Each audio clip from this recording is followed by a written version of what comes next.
प्यारे मित्रों, the knowledge world में आपका स्वागत है। जैसा चिंतन वैसा ही मन, जैसा भोजन वैसा ही तन। मनुष्य विचारों से निर्मित एक प्राणी है।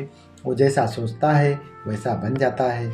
आओ समझते हैं इतिहास के कुछ पन्नों से इस देश के महान सम्राट चंद्रगुप्त मौर्य जब तक्षशिला विश्वविद्यालय में शिक्षा ग्रहण कर रहे थे, उस समय की परिस्थिति को उन्होंने देखा कि भारत छोटे छोटे राज्यों में बटा हुआ है। इसी कमजोरी का फायदा विदेशी आक्रमणकारी उठा रहे हैं और भारत को बारी बारी से लूट रहे हैं और भारत के मूल निवासियों को गुलाम बना रहे हैं। भारत की निर्दोष जनता को हिंसा, व्यभिचार और दंडगी का सामना करना पड़ रहा है।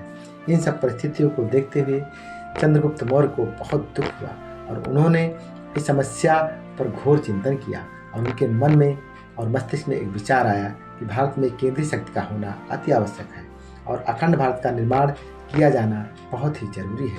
एक विशाल भारत का निर्माण किया जाना बहुत ही जरूरी है और उन्होंने राजा बनते ही अपनी अखंड भारत की सोच पर काम प्रारंभ कर दिया और भारत जो खंड खंड में बटा था उसे अखंड भारत बनाकर पूरे संसार में अजय बना दिया और भारत पर जिसने भी बुरी नज़र डाली उसे सिर्फ और सिर्फ बुरी हार का सामना करना पड़ा। यह सिर्फ एक चिंतन और बड़ी सोच का परिणाम था कि बड़े बड़े राजाओं, महाराजाओं और सम्राटों को सम्राट चंद्रगुप्त मौर्य ने धूल चटा दी। प्यारे मित्रों, आप भी अपनी आने वाली पीढ़ी और अपने बच्चों को बहुत ही ऊंचे विचार दें। उनका हर समय पर या समय समय पर मोटिवेशन अवश्य करें। देश के ऊंचे ऊंचे पदों और नौकरियों के विषय में अवश्य बताएं जहां से देश चलता है, ताकि बच्चों के मन में ऊंचे विचारों का निर्माण हो सके और एक दिन महान बनकर पूरे देश और संसार के लिए प्रेरणा बन जाए। एक ऐसी प्रेरणा, ऐसी सीख जो आपकी आने वाली पीढ़ी को बहुत ही ताकतवर बना दे।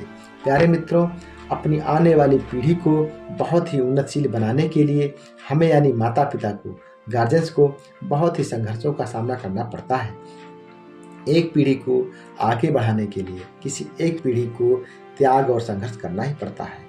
अपनी इच्छाओं का बलिदान देना ही पड़ता है और एक पीढ़ी की इच्छाओं और शौक का बलिदान आने वाली हजारों पीढ़ियों के लिए वरदान बन जाता है और आपकी पीढ़ियां हजारों वर्षों तक राज करती हैं।